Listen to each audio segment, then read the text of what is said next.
It's Wednesday evening. It is October 8th, 2025. I'm Chief Meteorologist Brad Panovich. Welcome into Live Weather Impact. We've got a lot to talk about because we have a cold front moving through. Not a lot of fanfare with rain, but certainly making for an amazing sunset right now, and it will give us some finally cooler, drier air. Let's start with the views because we've got some gorgeous views out there. First view up here is our Dallas camera. Spectacular. I mean, we've got these kind of low clouds, and you kind of get these great fall clouds this time of year when you get cold fronts, because even though the front's kind of already through, where you've seen those beautiful conditions across our area. You see our quad cam there, Mr. Sparky camera network looks great. The other camera that looks amazing right now is our Lyles. I mean, look at this. I was showing this during our shows. That looks like a painting. I mean, that almost does not look real. Just a beautiful shot. And yeah, this time of year, I'm looking at sunset tonight. It is at 7:50 or 6:58. So we're not too far away. We actually could watch this live probably towards the end of the show. But beautiful views out there tonight. So where's the front? It's kind of already past us. I'm going to kind of draw it on here real quickly. It's roughly right in here. So it's literally moving across the area. The problem is the cold air is way behind it. You could see the flow is shifted to the north, so nothing on the radar other than what we call false returns. Temperatures are still warm, low 80s. We got to 85 today, 85 degrees. The morning low was 70. Now, we will be below that 70 for sure, because I do think we'll be below that by midnight, so that will not last. The dew points, though, this really shows me where the drier air is coming in and kind of where the front is. Dew points in Boone, Hickory, Wilkesboro, Mount Airy, Greensboro, all in the 50s already and 40s. So that tells you drier air is moving in. So tonight, it'll take a while. This could take until probably dawn for this temperature to happen. So it's going to be a while. We'll be back in the 50s, 30s and 40s in the mountains. But tomorrow night gets even cooler. The winds, we're going to talk a lot about this today. We got a nor'easter. Notice that northeast wind. That's where the nor'easter gets its name, and we're going to see a lot of that. You're going to get sick of a northeast wind by the end of this weekend. Tomorrow's highs back in the low 70s. Look at that northeast wind, 11 sustained to 15, possibly gusting to 25 tomorrow. So pretty breezy. The wind is going to be a big story. Now, tomorrow night into Friday morning, this is the cool down. This will be the coolest morning that we have seen in Charlotte since April 17th. So you got to go way back to April. In the mountains, maybe not the coolest this season so far because we had a pretty crisp couple days in early September with frost. But I wouldn't be surprised to see frost in sheltered locations. One thing about the wind, it makes it feel cooler by day, but at night it actually keeps you warmer because it mixes up the atmosphere. It doesn't allow frost to form, doesn't allow cool air to settle. So it actually could be a little warmer than that. Now, what's going to happen this weekend? We've talked a lot about this week. The confidence is there. We are going to see a low pressure system form on the coast. We call these nor'easters when they're not tropical, because of the northeast wind they produce, and the wind is going to be the story. I'm going to plot the winds on our future cast. Notice the northeast winds tonight and tomorrow. By the way, these are gusts, so it kind of shows you how high the gust will be.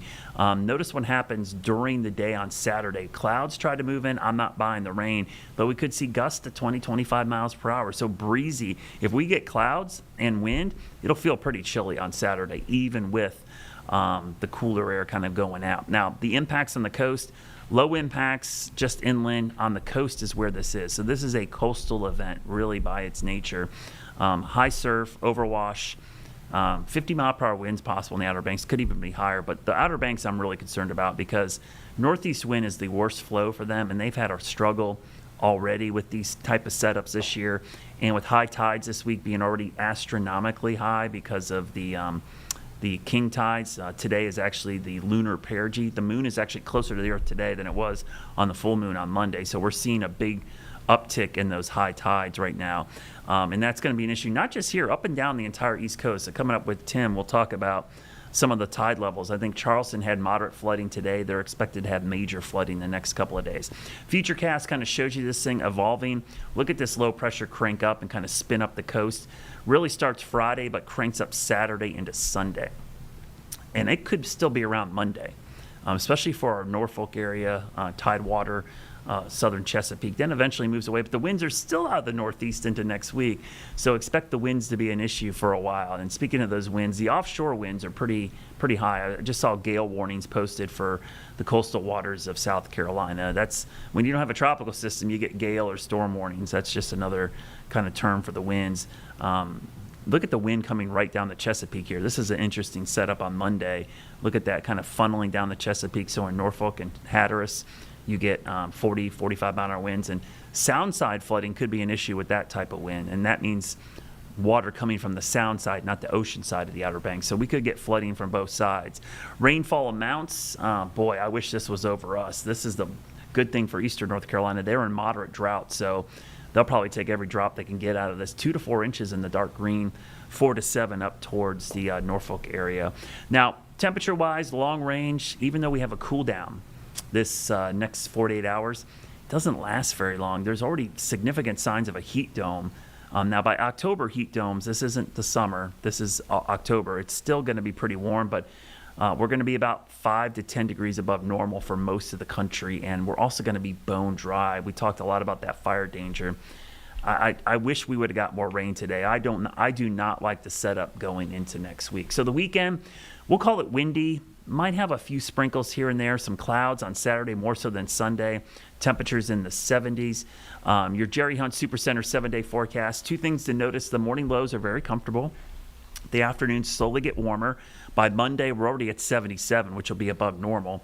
As we go into next week, we'll see even more temperatures in the upper 70s, low 80s. Let's go 10 days in the future, and this kind of shows you just how warm and dry it's going to be. Around 80 most of next week. Not much in the way of rain, full sunshine. And the only good thing about next week, the heat, it won't be muggy like it's been here the last couple days. It was humid. The dew points were in the 60s and 70s at times. Next week, it's a dry heat, if you will, by October, but that's a bad thing because that leads to drought being a big issue. Tomorrow, we'll get our drought monitor update. Don't expect a great deal of change, and probably by next week's drought monitor update, it's going to be even worse. So just prepare yourself now. Dry, warm conditions, and wildfire danger is quite high. Coming up, we're going to talk more about this cold front, the nor'easter on the coast. We'll get into that with Tim Buckley coming up right after this break.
All right, welcome back. Tim Buckley joins me from WFMY up in Greensboro. Tim, we had cold front move through. Not a lot of fanfare down here other than a spectacular sunset. And it was warm today. We got to 85 down here in Charlotte and only at a low of 70. So I'm looking forward to this cooler air if it ever gets down here.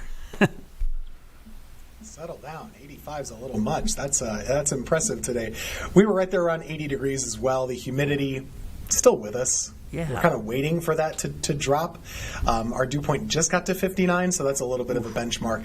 But I think it'll be pretty nice once I'm doing the weather outside at 11 o'clock, so I'm looking forward to that. Yeah, I actually think we'll have a new low for the day. 70 was our morning low, but I think we'll drop below 70 pretty well by midnight tonight to get there. But let's talk about the cool down because we got probably the coolest night we're going to see tomorrow night into Friday morning since April. I had to look back. April 17th was the last time we had a low in the 40s. And I'm going 48 in Charlotte. And I actually think it would be cooler, but I think the wind, Tim, could be kind of interesting. And we'll talk about the nor'easter, but one of the things about this wind, it will make us feel cooler during the day, but it might actually not allow us to cool down as much at night because it's going to mix things up a little bit. So I think it'll be interesting to see how this unfolds, but it certainly looks like a cold enough air mass. We're going to see 40s at some point tomorrow night into Friday morning, probably area wide. Yeah, for sure. And like you were saying, definitely the coolest weather since way back in springtime, whether it be April or May. But kind of the ideal conditions, once we get into the cool season, we'll talk about this more, but the radiational cooling that we talk about. If you want to have just the coldest night you can, you want to have calm wind, a clear sky, those are the best conditions to do it. But otherwise, if you're keeping on mixing up the air a little bit, it doesn't allow it to cool down as much as it would otherwise. So even though the wind kind of makes you feel a little cooler, it's not the best for getting those extreme cold temperatures. Yeah, and it might actually save some areas from frost that probably would have seen frost on Friday morning because that'll mix things up a little bit. In the mountains, I had to look back. We're probably going to be close to where we were in early September. We got down to 36, I think, in Boone, 2 nights in a row. So pretty close to that coming up. But the reason we're talking about the wind, Tim, is this coastal low, which is going to crank up. And you know, this thing looks like it's going to be a bona fide mess for the coast. So we talked about the storm impacts yesterday and, you know, created this map last night. I know you made one very similar. And, man, the Outer Banks look to have some serious trouble with this storm because of the persistent northeast wind. And, you know, right now I think winds out there, if I had to say, probably some gusts in the Outer Banks, could go as high as 60, but probably 50 for sure. But we're going to feel those indirect impacts for our areas because all weekend long we'll have that consistent northeast breeze, which at times I think could gust locally to 30. So we're going to feel this system, whether or not we get any rain out of it, but certainly going to feel it most this weekend. It's been a long time, and I haven't looked this up, but it's been a long time since we've had winds gusting to 30 miles per hour when you didn't have thunderstorms. So that's not something you do very often in the summertime overall, certainly not in the early fall either. So this is going to feel a little different. You'll kind of know that there's something going on with the weather, even if we're not getting rainfall. In the Piedmont, and it doesn't look like we'll get rainfall as of now. Probably a low chance of that. But I agree with you, Brad. I mean, I think it's going to be a big deal for the Outer Banks specifically just because of their vulnerability. But, I mean, impact-wise, this is the same thing as getting a tropical storm. Yeah. I mean, there's not really a difference. Because you're going to get the heavy rain, you're going to really get the coastal flooding. And, you know, it's interesting, we can talk in a second, just looking at all the different products the Weather Service is kind of peppering the coast with from Georgia all the way through the Carolinas. Coastal flooding, high surf, gale warnings, basically anything that's not called a tropical storm warning is being issued. And with good reason, I think, because it's going to be a strong low pressure. And New England sees this a lot. Yep. The Outer Banks sees this a lot in the winter. This kind of an early season nor'easter. Yeah, let's talk about those products because as you mentioned, I mentioned this in our local forecast, there's gale warnings for most of the coast. And I said that, exactly what you just said. That's like a substitute for not having a tropical product. You put a gale warning or a storm warning up because that's the non-tropical equivalent of having a tropical storm warning. And you're going to see those kind of conditions. But let's briefly look at a couple products here because one thing that struck me today, and I was looking at this, and I'll bring this full screen so you guys can see it, were the tides. We talked about the king tides, and this is for Charleston Harbor, if you've been down there, the Cooper River area. If we focus on these high tides, coming up, looks like noon tomorrow, and then it looks like noon on Saturday, they're expecting major flood level from the tides in Charleston. So this is a combination of that onshore flow, but also that king tide, which today is the lunar perigee. So the moon is actually closer to the Earth today than it was for the full moon on Monday. So we're seeing that high tide still astronomically high because of that. And I know yesterday and today they even had flooding down there. They had some moderate flooding, and it was completely sunny. And you mentioned this yesterday, Tim. They call this now sunny day floods because you get these king tides. It happens. But you're showing the product right there. The coastal flood watch is up. And there's a lot of colors there. So explain to our viewers all the different products that are in effect for the low country right now. It's a Skittles alert for sure. It's a taste the rainbow situation over here. But this is not even for the storm per se. Like you were saying, Brad, the coastal flood watch goes through Friday, and they're talking about 2 feet of inundation above ground level. So that's 2 feet of water you could get just from high tide in those vulnerable spots. The other products, like Brad was explaining, this here would be your gale warning, I believe, and that one runs all the way through the weekend because that's where they're really concerned about the low really kicking up. Elsewhere up and down the coast, I'm actually not sure what that browner color is. That's a lake wind advisory in central South Carolina. Who knew? I would have guessed that wrong too. We have the gale. I thought like wind advisory or something. So the gale warning continues up the coast, of course, in the small craft advisories as well. Yeah. But places like the New Bern area, this is a coastal flood advisory. You too, even on they call this not the kind of a sound side flooding situation. 1 to 2 feet of inundation possible in low-lying areas, and that goes all the way through Monday. So we're talking about some long duration, straight up bad weather and various hazards from the coastal flooding and the high waves. The rainfall doesn't concern me too much because it's been a drought, but the windy conditions and the coastal flooding could be pretty bad. Yeah, the only thing that the rain, like you said, this is an area of moderate drought out there. The only thing that rain would be a problem, I think, would be just that it would have trouble running off because usually what happens is when you get that onshore flow, it pushes water up the river, and so water flowing down the river can't really go anywhere. But yeah, you're right. The drought actually might help out in many areas. 2 to 4 inches of rain would not be necessarily a bad thing if we didn't have the wind.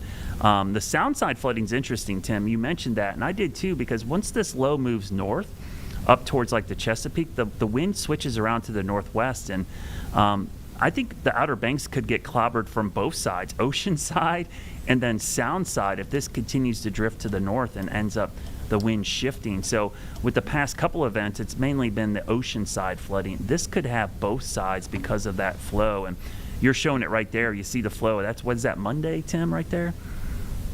This is all the way into Monday, and something that's just kind of occurring to me now is even when the rain stops, because the rain should probably shut off sometime on Monday, you would guess, but it's going to stay windy for several days. So these impacts could be pretty long-lasting. I mean, this is the type of thing that if you were planning a trip out there, you really might want to reconsider it because it could be just really shut down on Highway 12 for a while. I would suspect, based on what we're seeing with the winds. Yeah, I haven't seen any. I don't know. Maybe James, is there any evacuation orders issued yet out there? I'm kind of curious. I'll double check. None that have come my way. Yeah, because we talked about this yesterday, Tim. I would not be surprised if they start telling tourists, hey, maybe don't come out here because we might have to shut down parts of the interstate. And usually the reason they do that is they don't want to do rescues once the highway starts flooding. So the locals usually are a little more hardened in, and they don't leave unless it's really bad. But usually they try to keep the visitors out of that area, especially like Hatteras South. They don't want to go across Highway 12 there. And we'll see. I think we're going to lose some more houses, Tim. I just think it's looking at where they were this week. Some of those houses were already being eroded. We're probably going to lose a couple more structures out there. But what I do find is interesting is that rain or already water on Highway 12? I wonder. Looks shiny. They're having some of those scattered storms today, so they're actually getting the cold front rain that we were hoping to get. So they've got the berms built up. You can see that they kind of push that sand to try to help keep the water out. That place in Buxton, that's a spot that floods pretty easily. You see some overwash there pretty quickly. And that'll be something to watch tomorrow. I think high tide coming up tomorrow will be interesting, and then again on Friday. with that system. But Tim, it's a really good point that you made about just because this doesn't have a tropical name like Jerry does, doesn't mean you won't see impacts similar to a tropical system. And we were noticing in our chat earlier that a lot of people were searching Google Trends in the Carolinas for hurricanes and tropical storm. And it wasn't because of Jerry, because Jerry's not really going to have much of an impact. It really was because of the impacts of this nor'easter, which will feel like it's a tropical system even when it's not. Yeah, and that's why it'll catch a lot of people off guard because, truth be told, that we can communicate, but there are some people that only pay attention to named tropical systems. And so that's just the way it is. But Jerry's not going to have the impact. But this storm will probably be the most impactful of the season so far for the Outer Banks anyway. Yeah, which is very interesting because, like you said, I think if you would have said that the Outer Banks were going to have this horrible summer and fall of erosion and house collapses, you probably would have said, wow, how many hurricanes hit? And it's going to end up being zero because of just crazy That's stuff. True. So, yeah, I see James pulled up the our friend Sam Walker's page out there.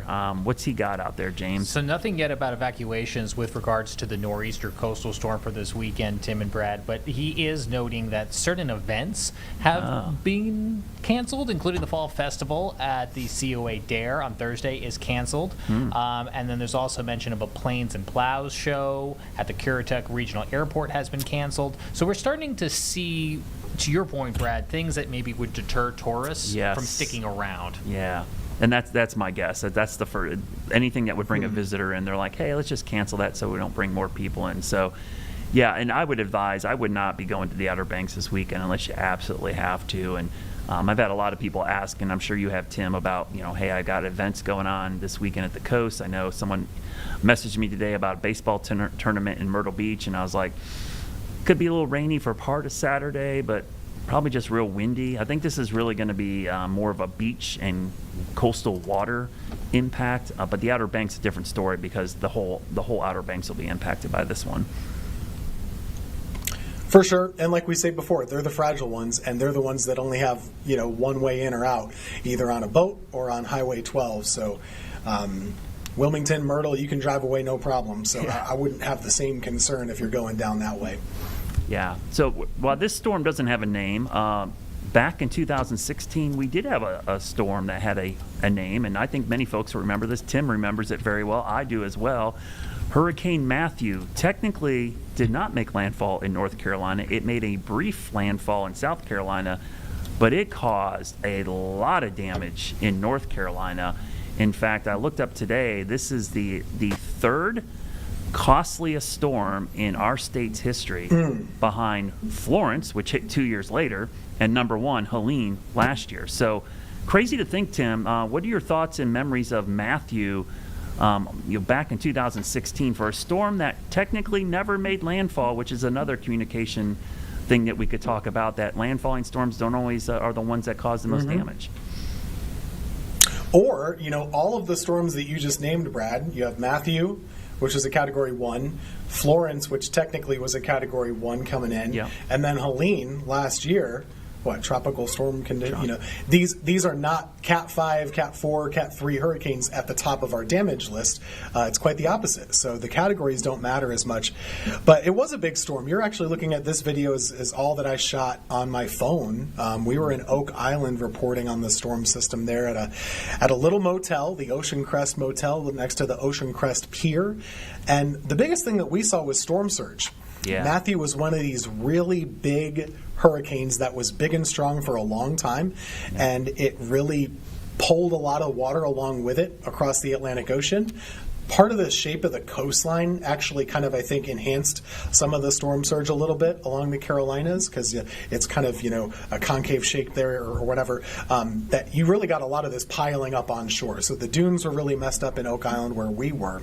But we were quite fortunate in our position. We only got like 3-4 inches of rain, which is hard to believe. It's a late season storm, so a lot of dry air got into the system. Yeah. The worst rain was a couple counties inland, and the rainfall impacts impacts with Matthew are what are remembered. Of course, Fayetteville, the Lumberton area, these areas that got hit so horrible with the river flooding in the days that remain. So we had a couple of crews out at the coast, and once the storm pulled away and the sky got bluer, we had to shift the crews and okay, we're going to go cover the floods now. So some of our reporters stayed and did that in the Fayetteville area. Much like with Florence, it was that rising water that became the big problem in the days following. Yeah, I remember the Lumberton area in particular because we spent a lot of time there with crews in the Lumber River. And the thing I remember about Matthew is because of Florence, because in Matthew, I remember going to a house and a lady had lived there for several generations, like they were the second or third generation in that home. They had never flooded before, Tim, and in Matthew they flooded. And you told them this is like a generational flood, and then not 2 years later, we went back to the same location. The house was being rebuilt from Matthew, and it flooded again in Florence. And this time they said they weren't coming back. They were like, that's it. We've had two generational floods. But yeah, that poor Lumberton area, it was back-to-back storms that really just clobbered them in 2 years. And some of the worst flooding I'd ever seen on a river. And it was there for days. That's the other thing I remember. That water did not go down for a long time. And that has a lot to do with the geography of eastern North Carolina. The water does not subside very quickly because it's just flat. It was fast and furious. Some places got 18, 19 inches of rain in not a very long period of time. So it was an enormous amount of water. The gusts were pretty bad along the coastline, but again, the rain was the issue. And the water. I know the Springmaid Pier was pretty much destroyed in Myrtle during this storm. The pier in some of my videos here, they did okay. It was actually interesting. The day after, the owner of the fishing pier there kind of let us walk on even though it was closed, and he showed us how they constructed it. They used straight up and down nails on I'm zooming out here, sorry. They use straight up and down nails so that the waves can just punch the boards up, and then it doesn't really take the whole pier with it. So they use nails, not screws, to kind of help it to be a little bit more structurally flexible. So that pier did okay, but it was a big bad storm with waves, biggest waves I've seen in my life with my own two eyes for sure. Yeah, I had forgot about how bad the surge was down there in parts of South Carolina and coastal North Carolina until reading up this morning, and because I remember the rainfall. But you're right, the surge was a big part of this on the coast. So that was back in 2016. So thanks, Tim. We're running out of time here. Stick around. I think we do have some breaking news coming up in the next hour with Vanessa right here on WCNC Plus.